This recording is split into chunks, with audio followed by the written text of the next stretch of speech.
आज हम बात कर रहे हैं नागौर जिले की और वहाँ नशे के खिलाफ जो पुलिस की कार्रवाई चल रही है उस पर। हाँ बिल्कुल, हमारे पास पुलिस की तरफ से ही जारी एक रिपोर्ट है जिसमें हाल ही में हुई गिरफ्तारी का जिक्र है। तो आज इसी केस को थोड़ा करीब से देखेंगे, समझने की कोशिश करेंगे कि आखिर नागौर में जमीनी स्तर पर हो क्या रहा है। बिल्कुल, और सिर्फ घटना का ब्यौरा नहीं बल्कि ये भी देखेंगे कि नागौर पुलिस की जो कार्यशैली है, खासकर नए एसपी साहब श्री मृदुल कच्छावा के आने के बाद उसमें क्या कुछ बदलाव महसूस किया जा रहा है, जैसा कि रिपोर्ट्स में कहा जा रहा है। हाँ, और ये जो ताजा मामला है इसके मायने क्या है? क्या ये किसी बड़े ट्रेंड का हिस्सा है? सही, चले तो फिर शुरू करते हैं इस पड़ताल को। तो पहली बात तो यही सुनने में आ रही है सूत्रों के हवाले से कि श्री मृदुल कच्छावा जब से नागौर एसपी बने हैं, पुलिस के काम करने के तरीके में मतलब एक तेजी आई है, एक अलग अंदाज दिख रहा है। काम करने का तरीका बदलता है और यहाँ जिक्र है कि खासतौर पर वो नशीले पदार्थों की तस्करी और साइबर क्राइम, इन पर फोकस करके एक विशेष अभियान जैसा कुछ शुरू किया गया है। अच्छा, एक फोकस्ड कैंपेन। हाँ, ये एक तरह से स्ट्रेटेजिक शिफ्ट की तरफ इशारा करता है। और ये भी कहा जा रहा है कि इसका असर मतलब अपराधियों में एक डर जैसा माहौल बना है और पुलिस भी पहले से ज्यादा एक्टिव दिख रही है। पर क्या ये दावे वाकई जमीनी हकीकत से मेल खाते हैं? ये बड़ा सवाल है और शायद इसी को समझने के लिए ये जो मेड़ता रोड पुलिस थाने की कार्रवाई हुई है हाल में, वो एक अच्छा मतलब उदाहरण हो सकती है। हाँ बिल्कुल, तो सीधे उसी पर आते हैं। ये घटना कब की है? ये है 7 सितंबर 2025 की। शाम का वक्त था, करीब 5:45 बजे, 5:40 PM। और जगह थी सरहद पुंजियास।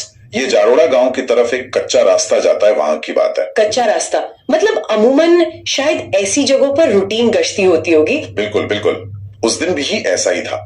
मेड़ता रोड थाने के जो सब इंस्पेक्टर हैं श्री ऊर्जाराम, वो अपनी टीम के साथ, पुलिस की भाषा में जिसे कहते हैं मई जाब्ता, वो रूटीन गश्त पर ही थे। तभी उनकी नजर पड़ी एक मोटरसाइकिल पर, जारोड़ा की तरफ से आ रही थी। 2 लोग बैठे थे उस पर। अब पता नहीं क्या बात थी पर पुलिस को वो संदिग्ध लगे। हाँ, ये संदिग्ध लगना अपने आप में एक दिलचस्प चीज होती है। कभी तजुर्बा बोलता है, कभी शायद सिर्फ इंट्यूशन कह सकते हैं।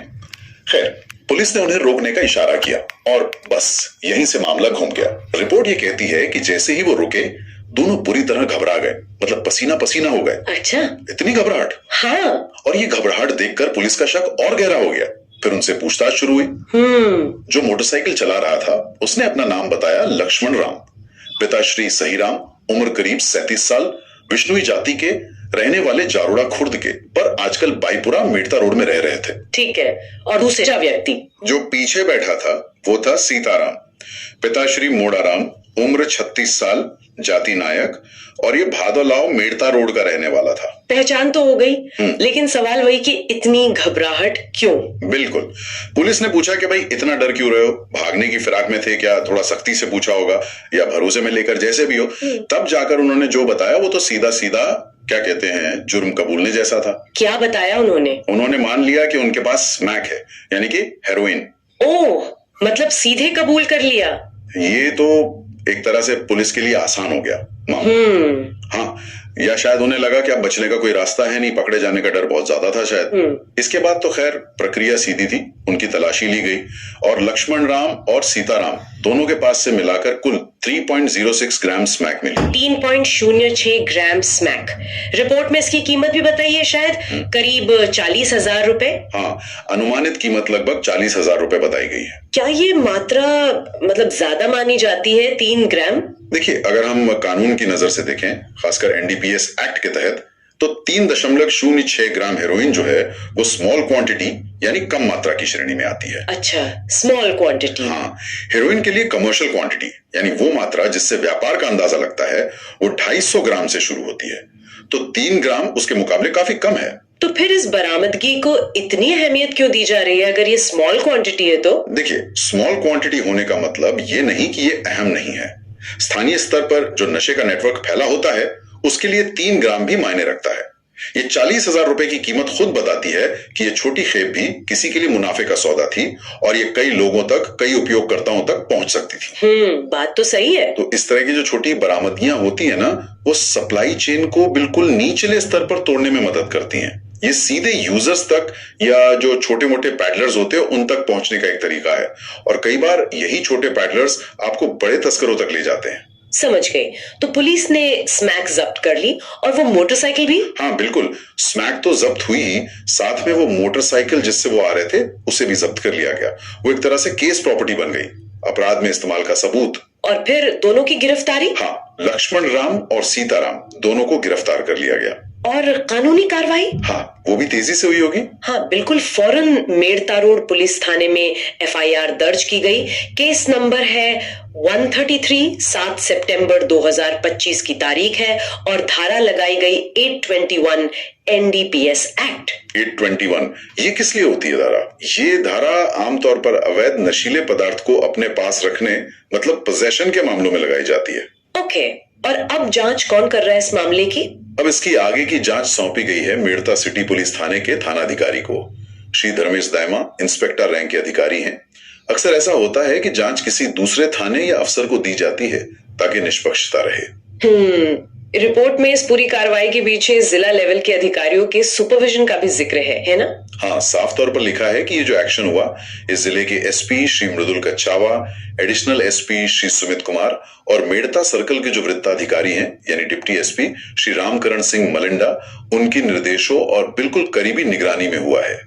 इसका क्या मतलब निकालें? क्या ये सामान्य प्रक्रिया है या ये इस बात पर जोर देता है कि ये जो विशेष अभियान चल रहा है उसको लेकर ऊपर से काफी गंभीरता है? देखिए, ये दोनों बातें हो सकती हैं। सामान्य तौर पर भी जो गंभीर मामले होते हैं उनमें सुपरविजन रहता है, लेकिन जिस तरह से इसका जिक्र किया गया है वो शायद इस बात पर जोर देने के लिए है कि ये कार्रवाई उस बड़े अभियान का हिस्सा है जिसे टॉप लीडरशिप बहुत सीरियसली ले रही है। अच्छा, इससे जो नीचे टीम काम कर रही है उसको भी एक मैसेज जाता है, उनका मोरल बूस्ट होता है। सही कहा। और उस टीम की भी बात करनी चाहिए जिसने ये काम असल में जमीन पर किया। कौन कौन लोग थे उसमें शामिल? टीम को लीड तो कर रहे थे सब इंस्पेक्टर श्री ऊर्जाराम, उनके साथ थे हेड कांस्टेबल श्री दूदाराम, उनका नंबर है 1184। फिर constable Shri Rajuram number 276, constable Shri Vikram Singh number 214 और driver constable Shri Bhagirath number 136। Report में हेड कांस्टेबल दूदाराम और कांस्टेबल विक्रम सिंह के विशेष योगदान का भी जिक्र है अलग से। हाँ, और ये अच्छी बात है जब टीम के अंदर भी किसी के खास एफर्ट को पहचाना जाता है और उसे सराहा जाता है। ये टीम वर्क और इंडिविजुअल कंट्रीब्यूशन दोनों को महत्व देता है। बिल्कुल ठीक है।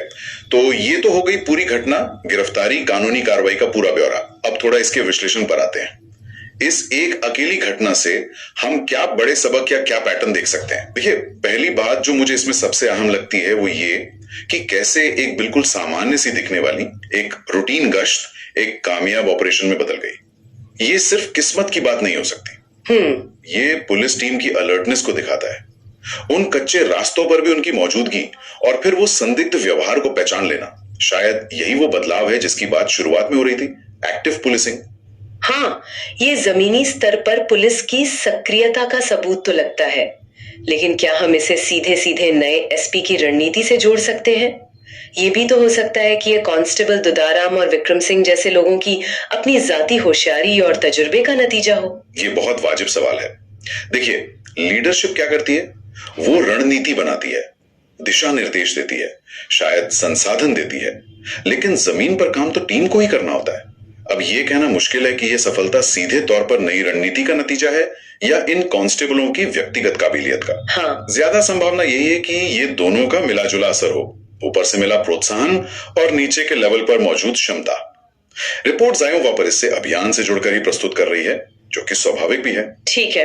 और दूसरी बात, जैसा हमने पहले भी जिक्र किया, ये 3.06 ग्राम की बरामदगी, भले ही ये कमर्शियल क्वांटिटी न हो, लेकिन क्या ये नागौर जैसे जिले में नशे के फैलाव के बारे में कुछ बताता है? बिल्कुल बताता है। ये साफ दिखाता है कि स्मैक जैसी खतरनाक ड्रग्स की पहुंच अब सिर्फ बड़े शहरों तक सीमित नहीं है, ये छोटे कस्बों और यहाँ तक कि ग्रामीण इलाकों तक पहुंच चुकी है। इस तरह की छोटी मात्रा में ड्रग्स का पकड़ा जाना इस बात का पक्का संकेत है कि वहां एक स्थानीय खपत का नेटवर्क मौजूद है और उसे तोड़ने की जरूरत है। आप सोचिए, ये 40,000 रुपए की स्मैक अगर बाजार में पहुंच जाती तो कितने युवाओं को अपनी चपेट में ले सकती थी। तो मतलब ये छोटी कार्रवाइयां भी उतनी ही जरूरी हैं, ये सिर्फ आंकड़े नहीं है। कतई नहीं, बिल्कुल नहीं। ये उस नेटवर्क की जड़ों पर हमला करने जैसा है। अक्सर बड़े तस्करों तक पहुंचने के लिए आपको इन्हीं छोटे पेडलर्स और उपयोगकर्ताओं को पकड़ना होता है। यही पहला कदम होता है। और अब अगर हम थोड़ा और पीछे हटकर देखें तो ये पूरी घटना पुलिस की सक्रियता, गिरफ्तारी, कानूनी कार्रवाई, ये सब जरूरी है, मैं मानती हूँ। लेकिन क्या ये काफी है? हम अक्सर सुनते हैं कि पुलिस अपराधियों को पकड़ती है, वो जेल जाते हैं, जमानत पर बाहर आते हैं और कई बार फिर से वही काम शुरू कर देते हैं। यहीं पर बिल्कुल सही पॉइंट उठाया आपने। यहीं पर हमें उस मूल मुद्दे पर आना होगा जिसका जिक्र आपने शुरू में किया था, सामाजिक और आर्थिक कारण। पुलिस का काम है अपराध को रोकना, अपराधियों को पकड़ना, लॉ एंड ऑर्डर मेंटेन करना। हाँ। लेकिन सवाल यह है कि लोग, खासकर युवा, वो नशे की तरफ जा ही क्यों रहे हैं? क्या नागौर में बेरोजगारी एक मुद्दा है? क्या शिक्षा की कमी है? पारिवारिक समस्याएं हैं या कोई सामाजिक दबाव है? कौन सी चीजें हैं जो लोगों को इस दलदल में धकेल रही हैं? मतलब आप कह रहे हैं कि पुलिस एक्शन जो है वो बीमारी के लक्षण का इलाज है, शायद जड़ का नहीं। काफी हद तक हाँ, ऐसा कह सकते हैं। पुलिस की कार्रवाई एक निवारक यानी डिटरेंट का काम करती है। बिल्कुल, वो सप्लाई को रोकती है, बाधित करती है, जो कि बहुत जरूरी है। लेकिन अगर डिमांड बनी रहेगी, अगर वो सामाजिक आर्थिक परिस्थितियां बनी रहेंगी जो लोगों को नशे की ओर धकेलती हैं, तो सप्लाई के नए रास्ते बनते रहेंगे, नए लोग इस धंधे में आते रहेंगे। तो फिर इसका स्थायी समाधान क्या हो सकता है? जाहिर है ये सिर्फ पुलिस के बूते की बात तो नहीं लगती। बिल्कुल नहीं। समाधान एक मल्टी प्रोंग्ड अप्रोच, एक बहुआयामी दृष्टिकोण में ही है। इसमें पुलिस की सख्त कार्रवाई तो शामिल है ही, लेकिन उसके साथ साथ शिक्षा और जागरूकता अभियान चलाने होंगे। नशा मुक्ति और पुनर्वास केंद्र, उनकी उपलब्धता और पहुंच बढ़ानी होगी।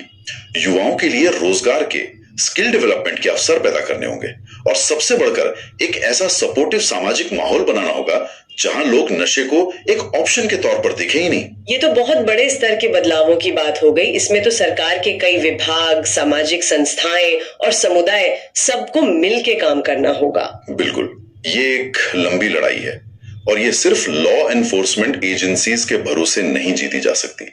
समाज के हर तबके को, हर व्यक्ति को अपनी भूमिका निभानी होगी। ये जो मेड़ताड़ों की घटना है ना, ये हमें एक तरह से याद दिलाती है कि समस्या कितनी जमीनी स्तर पर फैली हुई है और इसके समाधान के लिए भी उतने ही व्यापक और गहरे प्रयासों की जरूरत पड़ेगी। तो संक्षेप में अगर कहें तो नागौर पुलिस की ये कार्रवाई जो नए एसपी के नेतृत्व में चल रहे विशेष अभियान का हिस्सा बताई जा रही है, ये जिले में नशे के खिलाफ जो जंग चल रही है उसका एक उदाहरण है। हाँ, इसने दो लोगों को स्मैक के साथ पकड़ा जो स्थानीय नेटवर्क को तोड़ने की दिशा में एक कदम माना जा सकता है। हाँ, और ये पुलिस की सतर्कता और जमीनी सक्रियता को भी दिखाता है। लेकिन साथ ही यह हमें इस पर भी सोचने को मजबूर करता है कि इस समस्या की जड़ें कहीं ज्यादा गहरी हैं। बिल्कुल। तो आज की ये चर्चा यहीं खत्म करते हैं, लेकिन श्रोताओं के लिए एक सवाल छोड़ जाते हैं। पुलिस अपना काम कर रही है जैसा कि इस मामले में दिखा, पर नागौर जैसे क्षेत्रों को नशे के इस अभिशाप से पूरी तरह मुक्त करने के लिए उन सामाजिक और आर्थिक वजहों को कैसे एड्रेस किया जाए जो लोगों को इस रास्ते पर धकेलती हैं? शायद असली और टिकाऊ समाधान वहीं छुपा है। सही कहा, सोचने वाली बात है।